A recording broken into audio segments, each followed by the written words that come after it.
It's a pleasure to serve under your chairpersonship, Mrs May, once again so soon. And I'm very privileged to speak in such a profound and important debate. And I would like to commend, firstly, the Honourable Member for Stafford for bringing it to the House. He has great experience and also speaks from the heart. I'd also like to thank the International Fund for Animal Welfare, Born Free, WWF and Tusk and many other organisations and agencies working so hard to conserve the wonderful, majestic elephant population of our world.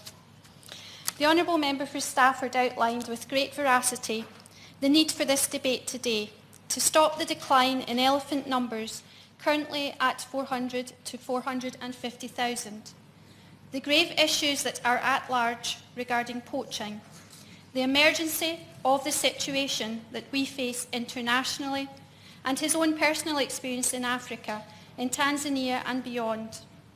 The need to end the ivory trade now, in fulfilment of the Conservative government election pledges, and the global need for education campaigns for children to spread the word.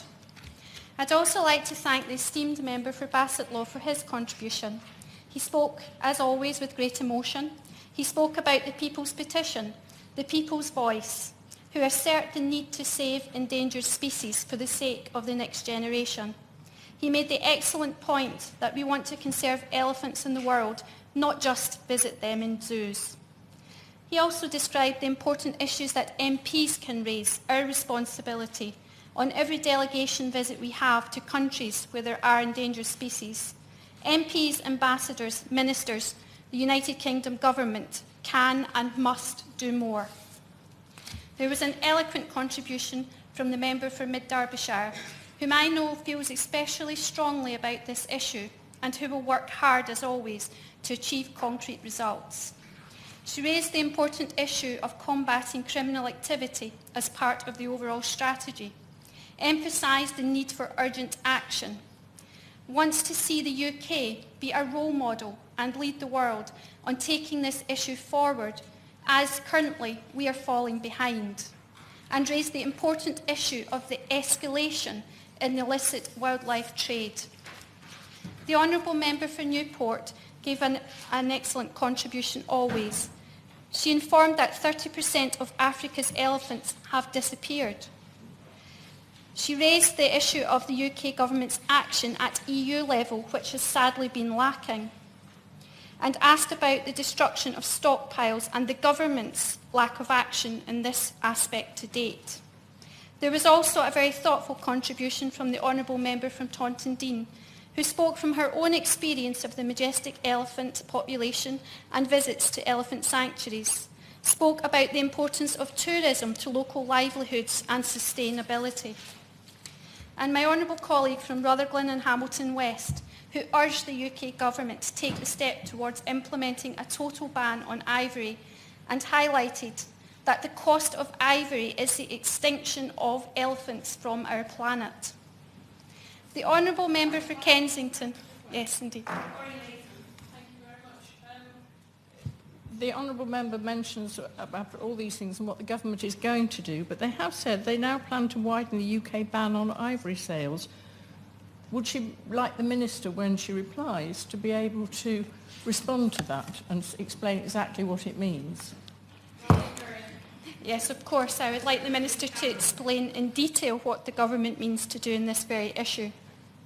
The Honourable Member for Kensington gave a perspective from her own constituency regarding antique dealers and museums, indicated that antique dealers would welcome tough measures on the sale of ivory and are aware of the plight of the elephant population across the world, that they advocate a ban on export of tusks.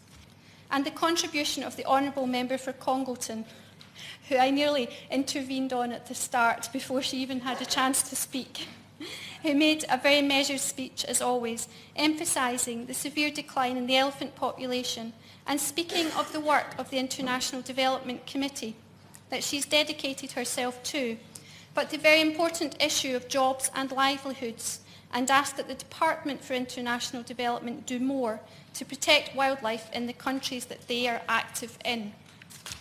This year, my own 2-year-old daughter saw an elephant for the very first time, an amazing experience that she will never forget, and I too want future generations of children to behold this sight.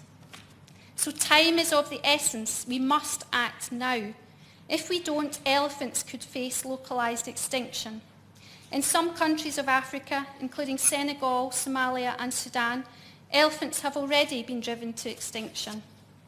Communities across Africa are dependent upon elephants for income through tourism, so saving elephants also means preventing poverty, sustaining livelihoods and promoting sustainable tourism. Elephants are a key species in the ecosystem, and many other animals rely upon them for survival. Elephants are also nature's gardeners. Plants and trees rely on them to disperse seeds. And elephants, as has been mentioned, are intelligent and emotional. They grieve for lost ones, feel fear and joy. We must stem demand for ivory from consumer countries, as this is fundamental to the survival of the species. Up to 100 elephants are killed by organised criminals every day, and in the past 10 years, 1,000 rangers have been killed by poachers. To close the other two front We need strengthening of conviction rates and justice systems. Can I ask that, in summing up, we protect and preserve elephants for the world? If the UK government cannot take steps to do so on such a fundamental issue, we really must question their fitness to represent the United Kingdom across the world. Thank you.